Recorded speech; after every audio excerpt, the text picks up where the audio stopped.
Hello everyone. As I went about my journey to explore the lives of Parsis in India, I came across something so meaningful from a legend in screenplay. And I quote her, "I write the script, and as the script develops, the character will speak to me, as opposed to me having a preconceived notion before starting to write. I like to go with my characters, I usually go with the flow, and I'm not averse to changing my grand plan. You can always backtrack if you don't like it." This statement by Suni Tarporwala about script writing stayed with me. It made me realize that we are alive when we explore, shift gears, adapt, change, and continuously evolve towards a goal.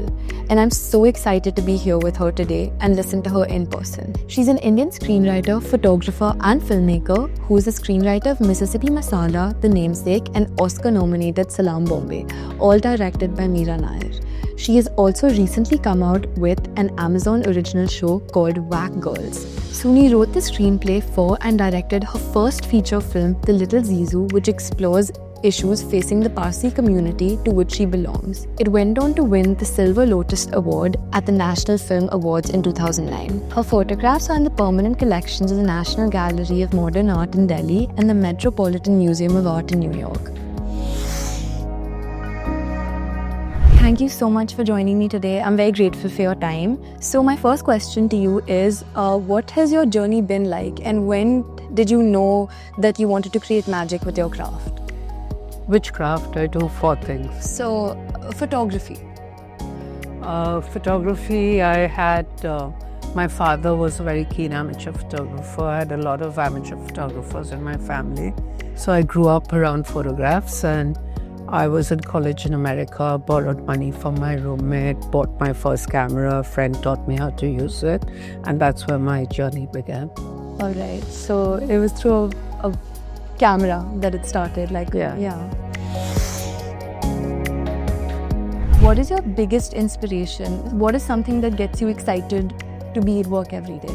Or when you were script writing, what was your inspiration? Or when you photograph, what is your inspiration? Is it tentative, like does it keep coming and going? Or is it something that just keeps you going? My inspiration has been real life, really, because I do documentary photography, and all the scripts I've written, except the ones that have been adaptations of book, have been inspired by real life. So I would say that's my biggest inspiration. So real life as in interactions with people? Everything, yeah. What I read, what I see, what's going on around me. Can you share any story behind the work that you do and how it's linked to the Parsi cultures and traditions? I have done one script based on a book by Rohinton Mistry called Such a Long Journey. That is about a Parsi family. I have done my book of photographs, Parsis. I've done another book called Parsi Bol with my friend Meher Marfatia, which is a kind of collection of Parsi phrases that we crowdsourced. And yeah, that's the only Parsi work I've done. If there is any instance like you've taken from a culture and tradition that you've inculcated into your work, so is there something like that? I would say a sense of humor is what I've got from my community that I'm really grateful for, and that is an abiding strength, I think, to be able to look at the world with a sense of humor. What is the one lesson from our religion that has stayed with you beyond the scriptures and the temple? Yes, I have been influenced by my religion. I think it's a great religion. I love that it's about freedom of choice and about thinking for yourself. And do you follow 2 religions? So I do. I do follow both religions. I think it's the best of both worlds. What's the second?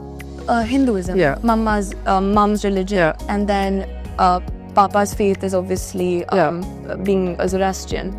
So yeah, so we did have an Navjot also, but then we also do follow the Hinduism, through festivals and all of that. Yeah. So yeah, it's like best of both worlds. Yeah, that is. And I think that's the whole point. Yeah. It's not to follow a religion, it's about understand. Embrace it. Yeah, embrace it, like yeah. you said, yes. Yeah, and that's what India's always been about. Diversity. Yeah. And I think that's the best part about our country. Yeah, absolutely. And it's also why Parsis flourished in India. Yeah. Because the environment was such that we were allowed to, and we were embraced, and we were just allowed to thrive. And for that, I will always be grateful to this wonderful country. Yeah.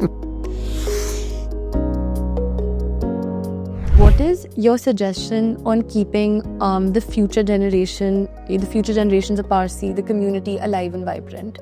Accept everyone. So when we all like intermingle and we all like accept everyone, like you said, I think that's the way to go. Yeah. Because that is what the future is all about. Yeah. Thank you so much for your time again. I really enjoyed. Thank you for letting me into your home. You're most welcome.